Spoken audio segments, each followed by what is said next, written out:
Welcome back, everyone, to episode number 25 of Frenemies. Today, I'm talking about stakeholder management. Generally, I think people think of stakeholder management as like something related to project management, which might be true, but I think essentially all of us do stakeholder management, no matter in what role you work in. And thinking of your day-to-day tasks and what you do in a more strategic way and thinking of it as stakeholder management can actually help you progress in your career as you get more strategic about how you engage with different people, what information you share with people, and also getting a clearer understanding for yourself of what impact you drive. And additionally, being good at stakeholder management brings you a lot of different skills, which is why I want to talk about it today. So as an exercise, if you want to be part of this, you can think of a project you're currently working on or a day-to-day task you currently have.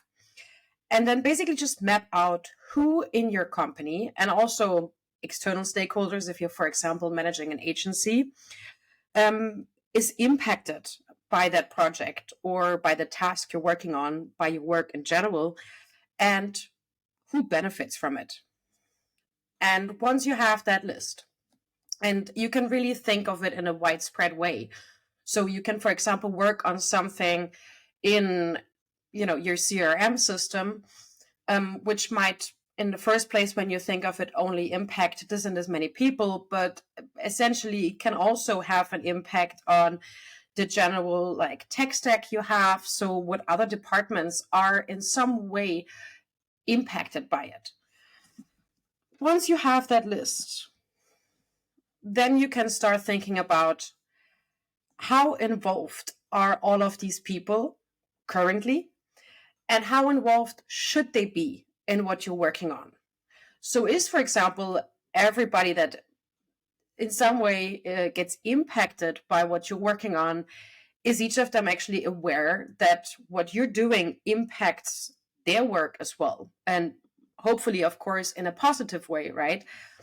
So something that you're working on makes their work more efficient, or actually is a big part in making their life easier, right? And then the next step, ask yourself, what are the aspects of what you're doing that matter to them? So these are kind of the first two questions to map out what is the status quo and where do you want to get to.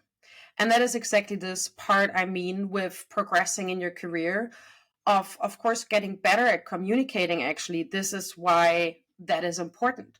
So no matter on what level you work on, if you are a specialist focused on a specific area, most likely what you're doing has a big impact on other things as well and other stakeholders within the company. And just for yourself, getting awareness of, okay, this actually impacts a lot of people and benefits a lot of people, can help you also communicate that and chip in, get more involved in communicating that. So also when decisions are made that might be out of your hand and might be not happening within your department, you actually can communicate what decisions should be made or what factors also go into this decision. And that can help you progress in your skills, develop more skills, but also, of course, in your career of gaining more visibility and making more clear what impact your role has.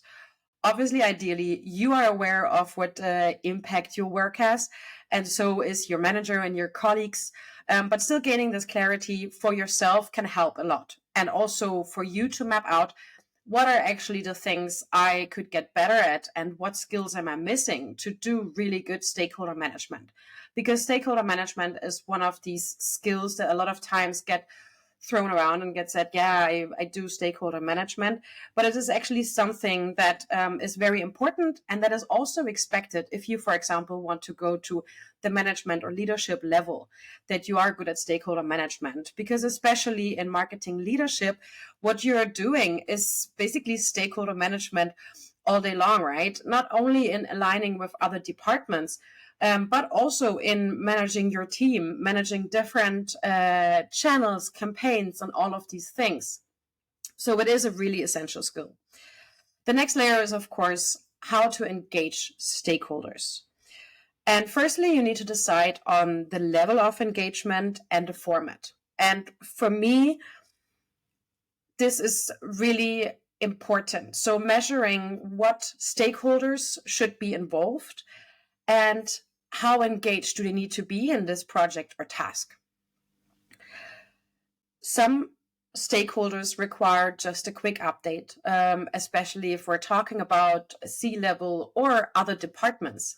They do not need to know the details, and they also don't have the time to get continuously updated on all of the details. It just doesn't matter to them, right? So the format is most likely a Slack message or an email, just giving them the key numbers of this is where we are at, and this is what is happening.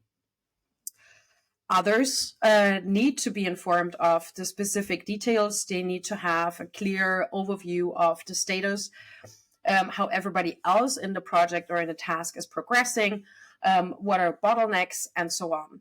So really get strategic in what level of engagement is required and matches that stakeholder.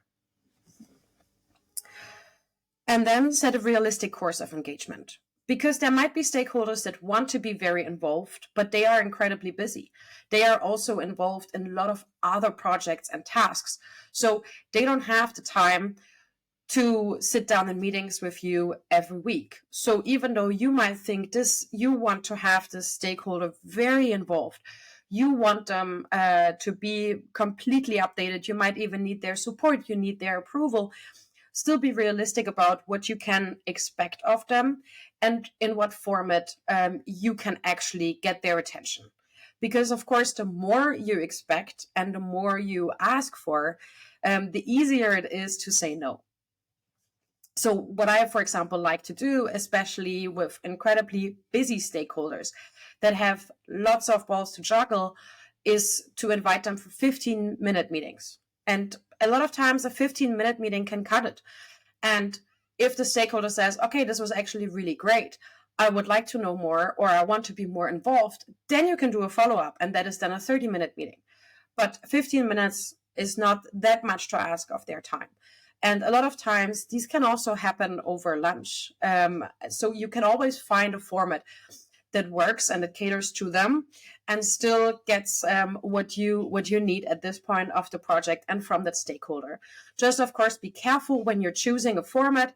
For example, a lunch meeting, if that is really suited for what you need to get done. If you need to get approval of budget, then probably doing that over lunch is not the best idea. And at every stage of any project and stakeholder management, be very clear about what you require of the stakeholders when you engage them. Are you just sending them a status so they are informed and nothing is required of them? Make that clear. Make clear this is a status so you are informed. Do you need approval of something? Make that clear. I expect you, or this is what I need at this point, is an approval or a sign-off on something. Or even if you're giving them a task, you need information from them. You need them to do something and coordinate with their team. Then make that very clear. And lastly, set clear deadlines. It is very easy for especially busy stakeholders to push things because they have different priorities and they have different things on the table.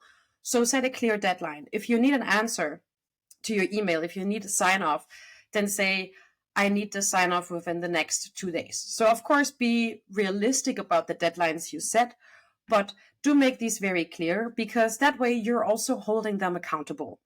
And that is really, really important because, well, first of all, it saves you. If deadlines change, if timelines need to be updated, then you can point out very specifically because you are dependent on other stakeholders and you did not get the approval, you did not get the sign off within the time frame that you planned, but also that you required. So set realistic deadlines, communicate them very transparently to the stakeholders, especially the people that are in charge of that.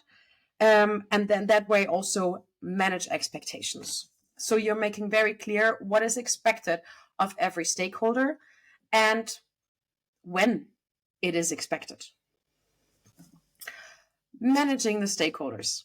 It's a very fun process of any project, because it can be very difficult. The first steps I already lined out with, deciding on how engaged every stakeholder should be currently is, so if that already needs to change, but also just who are actually all of the stakeholders is already helpful. But then, of course, it gets into the managing stakeholders on the day-to-day. And again, these stakeholders can be managers or C-levels. It can also be your colleagues. This can go throughout all levels. So part of managing stakeholders is, of course, setting and managing the expectations. These are expectations on the timelines, on the outcomes, and also, of course, on the deliverables. So what is actually the goal we want to achieve with this task, with this project? Be very clear about that and align with the stakeholders what their expectations are. Some stakeholders, especially, for example, talking about sales and marketing alignment, if sales comes with a request of they want a new piece of content for buyer enablement, their expectation might be that this gets done within a week, but this request doesn't match up with your marketing roadmap. So you have to be very clear on why should we prioritize this? So what is our expected outcome here? But also, well, this is actually the realistic timeline on when we can get this done. So is this still a priority for you, even though this might take a month, or this might take 2 months, or whatever it is, right? And then also, of course, what other deliverables are connected to it. So again, in this example, sales might come with a request of, we need one piece of content for buyer enablement, but for you in marketing, there are different things connected around it. So you might not only want to create a guide or a 2-pager of this, you might also want to create a blog post. You might also want to create a video, an infographic.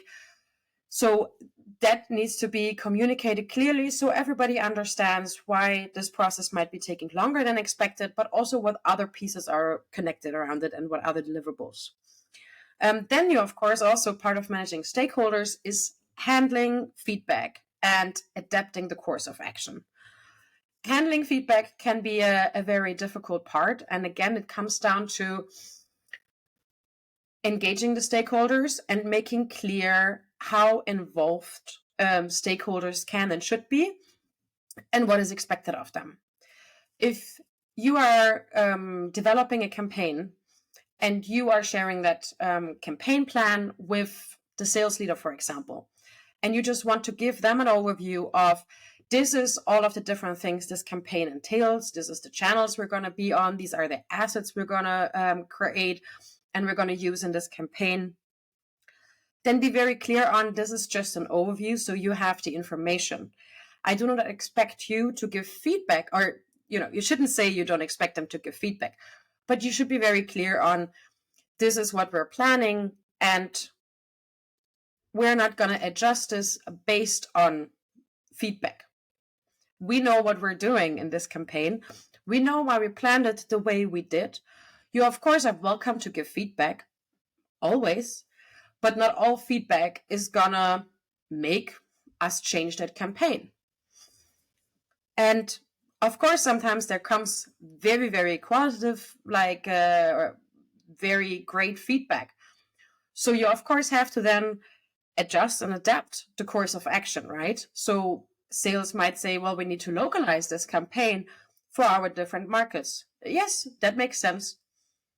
We're going to do this. We'll first launch it on a global level and not localize it. And then after 3 months, we're going to create also localized assets.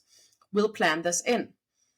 And that, of course, also helps you show a lot of these skills, because being adaptable is extremely important, especially in B2B SaaS, especially in startup scale-ups. Things are constantly changing. So you being able to take this feedback in and adapt when it makes sense.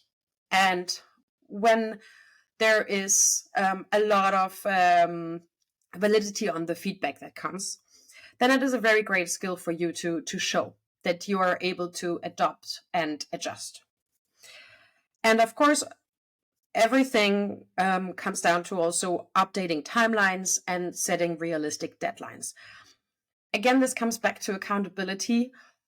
So showing, projects sometimes don't progress in the way we want them to or how it was planned. Be very clear about why that is. That happens a lot, so it is not always a big problem. It is not always a big problem, and it happens. But be clear about how you update the timelines, why you update them, and set realistic timelines and deadlines. If you know, for example, that a product launch on the marketing end is going to take 1 month, because these are all of the things that are required, all of the different phases, then this sets a very realistic understanding to the other departments of this is what needs to happen on the marketing end. So if you get information too late, if you get involved as a stakeholder too late, this helps you communicate, well, this is our minimum viable solution. This is the time that we need. So if you expect us to get this done in 2 weeks, this is how the updated plan then looks like. This is everything we're missing out on. So this isn't realistic to begin with. And again, then you can adapt. Then you can still, with the stakeholder group, set or make an agreement and set a plan for, well, do we then still want to go ahead with the product launch on the planned time? Do we want to move the product launch back so we have this 1 month we need to prepare everything, and so on and so on. And then, of course, keep going and evaluate.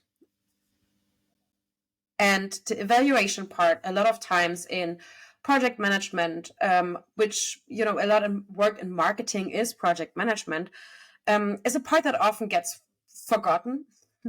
So you run a project, you're running on very high speed, you get everything done, and then, like, for example, a campaign launch, a product launch, and then it is done, and then you move on to the next thing. But this evaluation part is really, really important, because this is actually the part where you learn and you optimize and you adjust your approach. So you get better and better over time, right? For all stakeholders involved. So for me, part of the evaluation is to assess the size of the stakeholder group. A lot of times stakeholder groups can be bigger than they need to be. But again, this comes down to deciding who should actually be involved and how engaged they should be. So the stakeholder group can still be very big, but not everybody has to be an active stakeholder they participate in all meetings. So this assessment of the size of the stakeholder group is also very dependent on what are their roles in this task, in this project. And how involved should they be the next time? Is there a way for us to optimize this and to do this better for all people involved? Of course, I think a big part of the evaluation is also always optimizing the timelines. So did this actually work? And is this a sustainable way for us to continue? So if, for example, especially in high seasonality months, so much is going on, right? And you're running on a very high speed, and you might have gotten this product launch, campaign launch, whatever it is, done, but everybody worked lots more hours. It was super busy for everyone. Everyone was stressed. Well, then probably the timeline should be updated, because just because it was feasible doesn't mean it was the right timeline. So that is a very important part to analyze and evaluate. Is this sustainable, the time frame that we did this project in? And then, of course, adjust. Because most likely, no matter what project it is, not everybody that is actively involved in it and executes on this campaign invests or can invest 100% of their time in it, right? So you might have been forced to invest 100% of your time in it in this time, but ideally you also have lots of other things to do and to keep up with. So most likely if that happened and everybody for 2 weeks was 100% on this just to get it done, this shouldn't be the case again the next time, right? Ideally, everybody still has time left to tend to the other things they need to do for it to be sustainable. And lastly, an important part for me to also evaluate in stakeholder management is to analyze the information flow. So was the information flow ideal? Was there too much information shared with certain stakeholders? Did you get all of the information you needed? How easy was it for you to access this information? And based on that, you can also set up different formats. So for example, is it time to get a project management tool so not everything is constantly happening over Slack and email and all sorts of different channels, which might be very difficult to keep up with, but also not be very transparent, because that Slack chat might be between you and another colleague, but lots of other people should be informed about it. And then it might be on you or your colleague to bring this information on with the rest of the team or the rest of the stakeholder group. So there might be better ways to have a proper information flow, especially like in a project management tool, for example, where people can go into a project and read the details whenever they choose to, and they're not dependent on, for example, an email, or it might not hit them at a time where they have lots of other things going on and they don't have, like, this is not a priority at that point. So that is the 3 building blocks on what to evaluate for me. There can be lots of other things you want to evaluate, but I would say this is like the 3 building blocks that are very important in the first step to analyze. So why do I think that stakeholder management is so important? Because you learn so many skills that are really important. Honestly, actually in most jobs, but especially in B2B sales and marketing. And it is a great way for you to prove these skills. Firstly, of course, communication skills.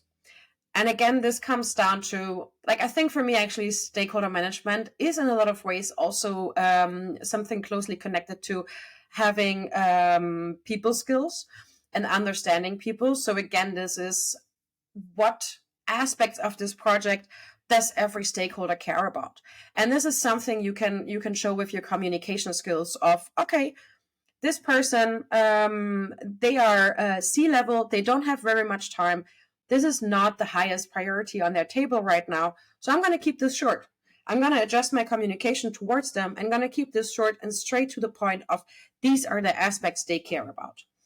Whereas other stakeholders, okay, I'm going to get into the details and I'm going to communicate this in this and this way.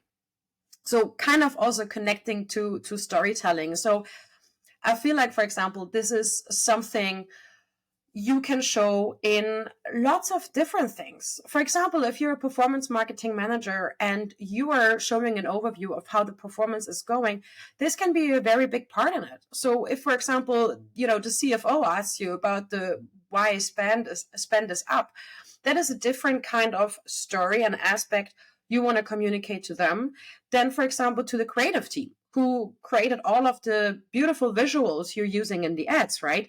Where you want to put a focus and communicate different things and the aspects that they care about.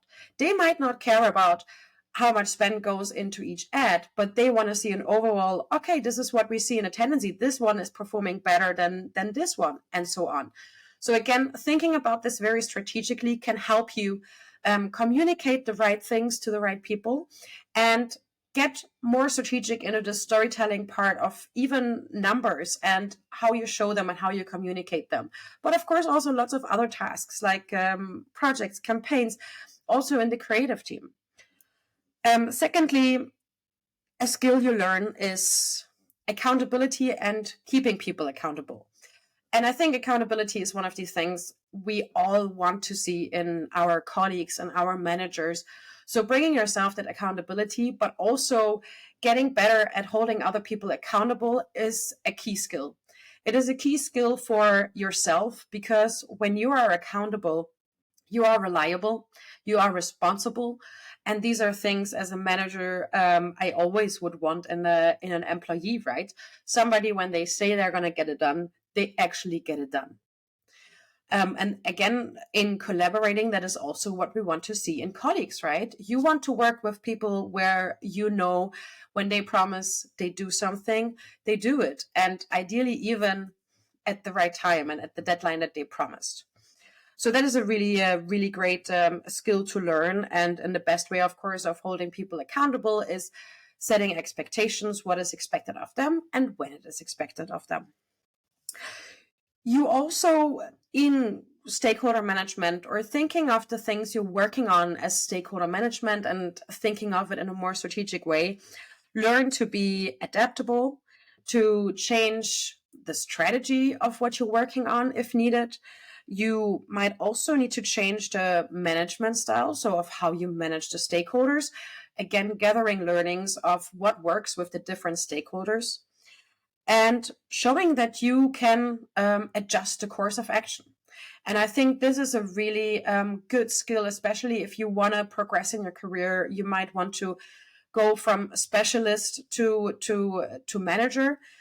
That is a really big part of, you have your base foundation of knowledge of, for example, how a full funnel campaign looks like, how to do different ad layers. But when you can show, I have the skills and the knowledge to adapt these to the specific situation, to the specific circumstances, then that is a really great skill to show, okay, you can actually apply all of your learnings. You have the expertise and you can apply and you can adjust.